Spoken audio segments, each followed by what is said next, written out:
Assalamualaikum warahmatullahi wabarakatuh. Salam sejahtera untuk kita semua. Para pemirsa yang dirahmati oleh Allah, pada kesempatan kali ini akan dijelaskan tentang quantum power. Apa itu kuantum? Kita akan awali dari pemahaman hukum alam yang Allah ciptakan di alam semesta ini. Nah, hukum tarik-menarik yang Allah ciptakan di alam semesta ini, yang kita kenal dengan the law of attraction, itu ada 4 buah gaya tarik-menarik. Yang pertama adalah gaya gravitasi atau gaya tarik bumi, salah satunya. Kemudian yang kedua adalah gaya elektromagnetik atau gaya listrik. Kemudian yang ketiga adalah gaya nuklir lemah atau radiasi nuklir. Kemudian yang keempat adalah gaya nuklir kuat atau reaksi fisi inti atom. Nah, yang pertama adalah gaya gravitasi. Jadi sebagaimana telah dibahas sebelumnya bahwa di dalam susunan tata surya kita akan melihat di sana ada matahari sebagai pusat perputaran, kemudian planet-planetnya mengelilingi matahari, mulai dari Merkurius, Venus, Bumi, Mars, Jupiter, Uranus, Neptunus, dan seterusnya ya, sampai Pluto. Nah, semuanya berputar mengelilingi pusatnya yaitu matahari. Demikian juga gambaran yang kecil di sini ada bulan, ada bumi. Bulan itu berputar mengelilingi bumi. Nah, kenapa harus putar mengelilingi bumi? Supaya terjadi kesetimbangan gaya. Karena kalau tidak berputar akan tertarik oleh pusat, yaitu matahari. Gayanya dinamakan gaya gravitasi matahari. Nah, ini gambaran di sebelah kiri atas adalah seorang ilmuwan fisika, yaitu namanya Newton, yang ketika belajar kejatuhan apel, nah kemudian berpikir dan akhirnya bisa merumuskan hukum gravitasi antar benda-benda di angkasa ini, atau juga hukum gravitasi bumi. Nah, itu adalah gaya yang pertama yang ada di alam semesta ini. Kemudian yang kedua adalah gaya sebelum ke gaya kedua ya, masih gaya pertama. Jadi di alam semesta ini mulai dari gambaran susunan tata surya kita yang kita kenal dengan tawafnya tawaf susunan tata surya. Kemudian yang kedua tawafnya planet-planet, yaitu bulan-bulan pada planet itu berputar mengelilingi planet masing-masing. Kemudian ada tawafnya galaksi, yaitu artinya di dalam galaksi itu terdapat 100 miliar matahari yang masing-masing berputar terhadap pusatnya namanya black hole. Ya, itu semuanya terjadi gaya tarik yang namanya gaya gravitasi. Kemudian antar galaksi ini juga harus berputar. Kumpulan dari galaksi-galaksi dinamakan klaster yang berputar terhadap pusat klaster yaitu super black hole. Nah, itu adalah gaya gravitasi. Gaya gravitasi bumi, gaya gravitasi matahari, gaya gravitasinya black hole, gaya gravitasinya super black hole. Nah, keteraturan gerakan alam semesta yang semuanya bertawaf, berputar terhadap sumbunya, semua itu adalah gaya gravitasi. Nah, kemudian ada yang kedua adalah gaya elektromagnetik, yaitu gaya yang terjadi karena adanya listrik dan magnet atau gaya elektromagnetik. Contohnya di sini adalah ada atom yang pusat atau intinya adalah ada proton, ada neutron, kemudian elektronnya berputar mengelilingi inti, elektronnya harus berputar karena ada gaya tarik, gaya elektromagnetik dari proton terhadap elektron yang ada di luarnya, maka dia harus berputar mengelilingi supaya terjadi kesetimbangan. Gaya ini dinamakan gaya elektromagnetik. Kemudian juga contoh petir ini juga termasuk gaya elektromagnetik. Kemudian yang ketiga adalah gaya nuklir lemah, yaitu gaya-gaya yang terjadi pada radiasi.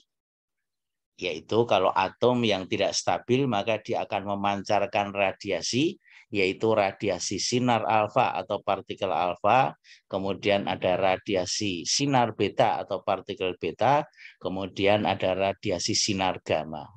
Nah, radiasi inilah terjadi gaya tarik-menarik, yaitu gaya nuklir lemah.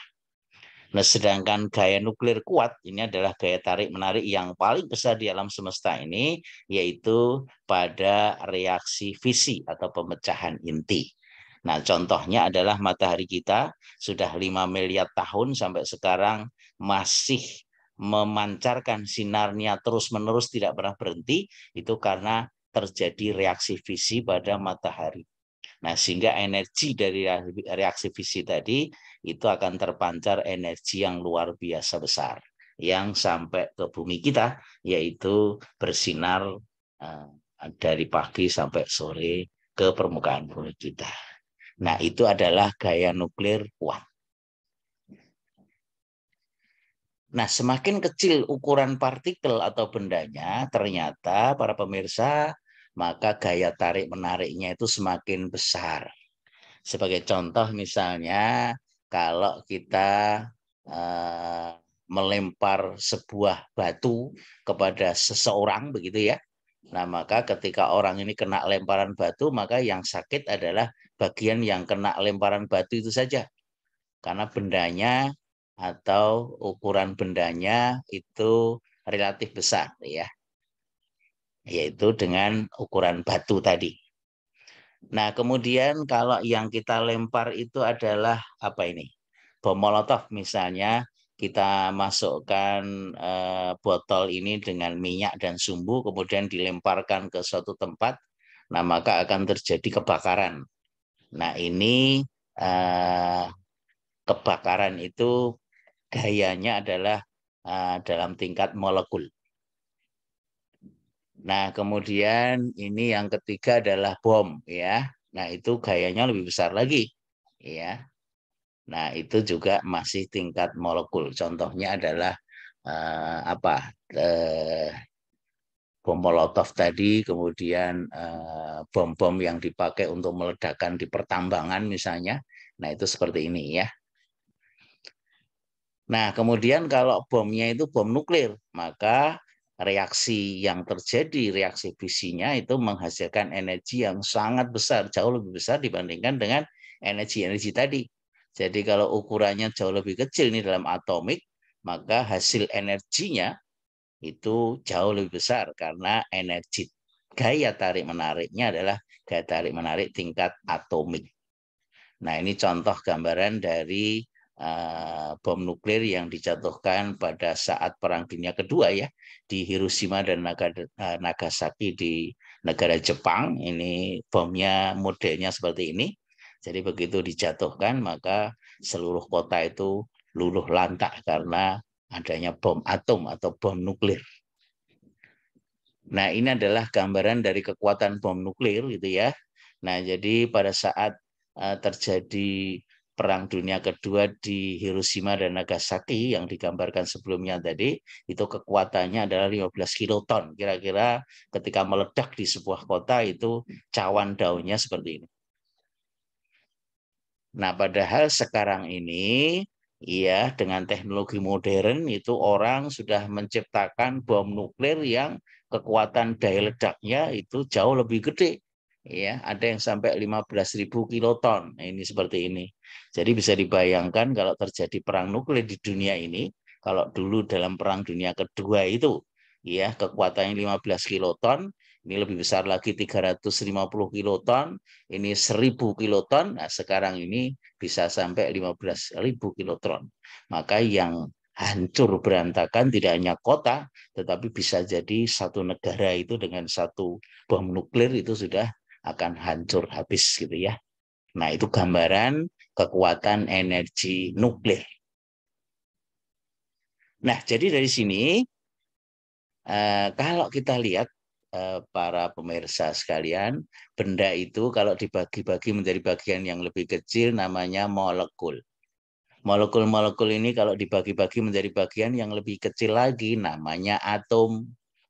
Nah, kalau atom ini dibagi menjadi bagian-bagian yang lebih kecil lagi, namanya partikel subatomik. Yang pernah digambarkan sebelumnya, yaitu bahwa partikel subatomik itu contohnya adalah penyusun atom. Ada proton, ada neutron, ada elektron, itu dinamakan subatomik. Nah, kemudian dari subatomik ini kalau dibagi-bagi lagi menjadi bagian yang lebih kecil namanya kuantum, yang bentuknya adalah energi vibrasi atau energi secara umum. Nah, sehingga dari gambaran ini itu semakin kecil ukuran bendanya, itu justru gaya ikatnya atau gaya tarik menariknya itu semakin besar. Nah, oleh karena itu, kekuatan energi nuklir itu jauh lebih gede daripada tingkat molekul. Apalagi hanya benda saja yang dilempar gitu ya. Nah, itulah pengertian dari kuantum. Jadi pengertian dari kuantum adalah bagian terkecil dari benda yang bentuknya adalah bagian dari subatom, yaitu kuanta atau kuantum yang mempunyai kekuatan yang sangat dahsyat, yang luar biasa. Nah, untuk lebih rincinya lagi terkait dengan kehidupan kita, terkait dengan manusia, nanti akan dibahas di dalam bagian selanjutnya, yaitu tentang quantum power bagian yang kedua. Saya kira untuk bagian ini sampai di sini dulu. Kita akan lanjutkan bagian yang kedua. Terima kasih atas perhatiannya. Assalamualaikum warahmatullahi wabarakatuh.